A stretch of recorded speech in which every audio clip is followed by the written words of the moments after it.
los circuitos, y en este caso vamos a ver el teorema de la reciprocidad.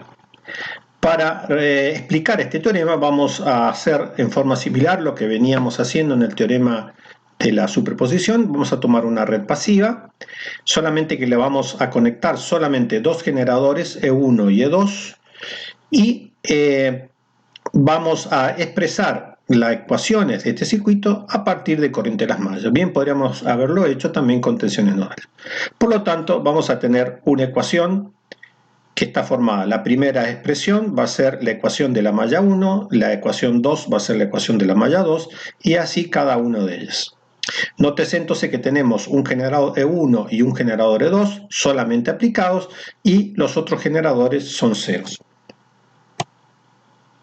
Entonces nos queda esta expresión genérica en donde tenemos que cada una de estas expresiones representa la expresión de cada una de las mallas.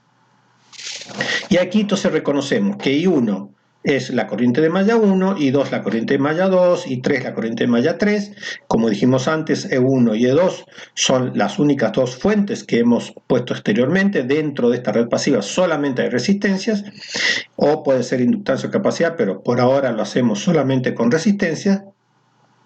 Y también otra cosa interesante para notar en esta expresión es que R11, R22, R33, etcétera, van a ser todas las resistencias que están conectadas en la malla 1, todas las resistencias conectadas en la malla 2, y así.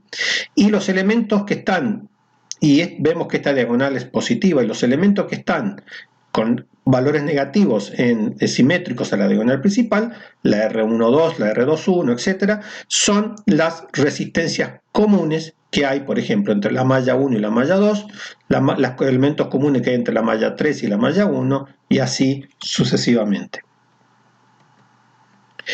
Entonces, como hemos visto a través de los distintos ejercicios que se han realizado, que los elementos que están simétricos respecto de la diagonal principal, que estos valores negativos, como dijimos, y positivos los elementos de la diagonal principal, son iguales. Por lo tanto, vemos que R21 es igual a R12, R31 va a ser igual a R13, etc. Por lo tanto, si consideramos que estos elementos son iguales, RKM es igual a RM sub K, podemos reemplazar, por ejemplo, los elementos de la diagonal superior de esta matriz por los elementos de la diagonal inferior, teniendo como eje de simetría la diagonal principal. Así vemos que R13 esta acá es igual, y cambiamos entonces este R13 que antes era R31, R32 por R23, etc. Entonces, ahora vamos a calcular, vamos a resolver a partir de I1 e I2. Para resolver la corriente I1 sabemos que tenemos que hacer el determinante delta 1 sobre el determinante de los coeficientes, y la corriente I2 va a ser el delta 2 respecto del determinante de los coeficientes. El delta, el determinante de los coeficientes, van todos los elementos que ya hemos mencionado, la diagonal principal y las diagonales secundarias negativas. Ahora en el delta 1 vamos a reemplazar la primera columna por la columna formada por los generadores, E1, E2 y el resto 0. Y para calcular I2 vamos a usar el determinante delta 2, y vamos a reemplazar la segunda columna esta por la columna de los generadores, E1, E2 y el resto 0. Y ahora vamos a hacer lo mismo que hicimos por superposición. Vemos que el aporte de la corriente I1 la podemos dividir en dos aportes: el aporte que le da la tensión E1 menos el aporte que le da la tensión E2. Y para ello, ¿qué hacemos? Como hicimos antes, vamos a tomar, por ejemplo, para E1, este determinante más chico que está formado eliminando la fila, la columna y la fila, si el elemento E1 es como pivote. Y para el E2 también vamos a tachar fila y columna, y nos quedan los otros elementos. Y lo mismo hacemos para la determinante 2.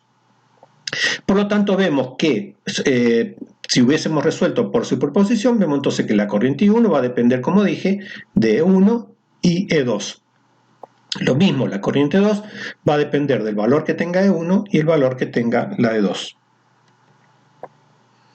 Muy bien, entonces ahora, si hacemos como en el caso de superposición, vamos enmudeciendo uno de los generadores. En este caso vamos a enmudecer E1 cuando calculamos la I1, entonces nos queda solamente el aporte de la E2.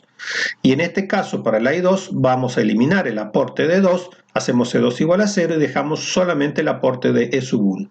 Y vemos entonces que estos dos determinantes son similares. Y este determinante que hemos llamado delta 1, 2 es muy parecido a este elemento delta 2, 1, solamente que para que sean totalmente idénticos tenemos que cambiar una fila por una columna, pero eso no es problema porque cambiar una fila por una columna no cambia el valor del determinante.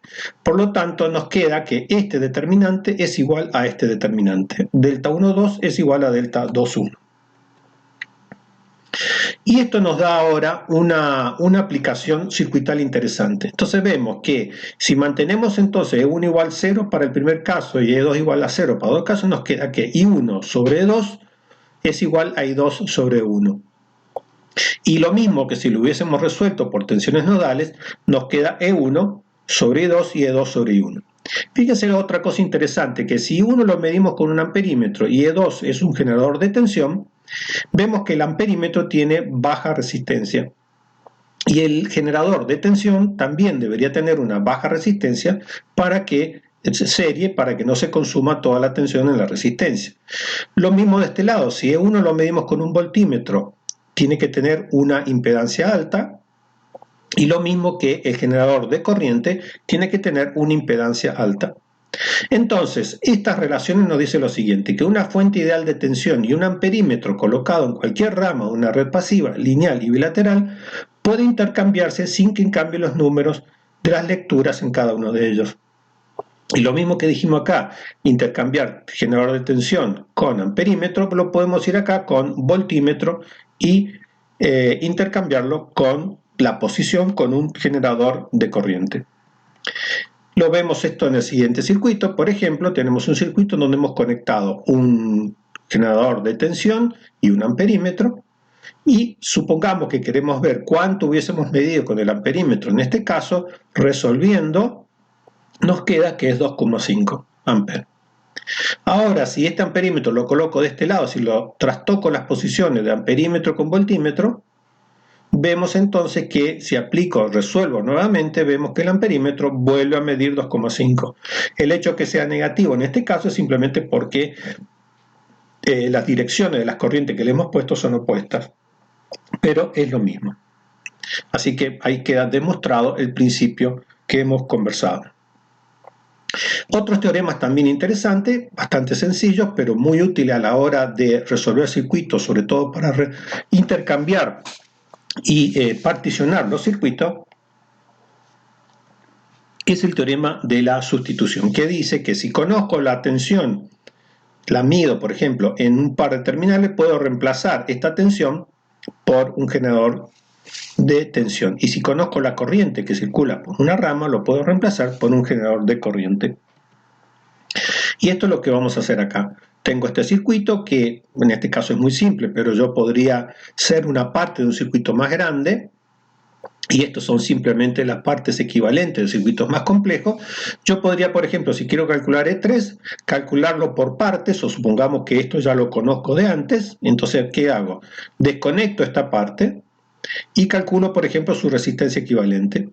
Esta resistencia equivalente me da 1, la conecto acá, y ahora puedo calcular esta tensión E2 como esta tensión intermedia.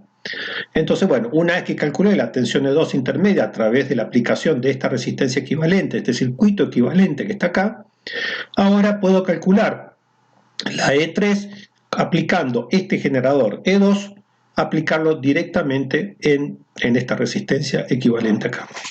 Y de esta manera me permite ir resolviendo parcialmente los circuitos, resolviéndolo por partes.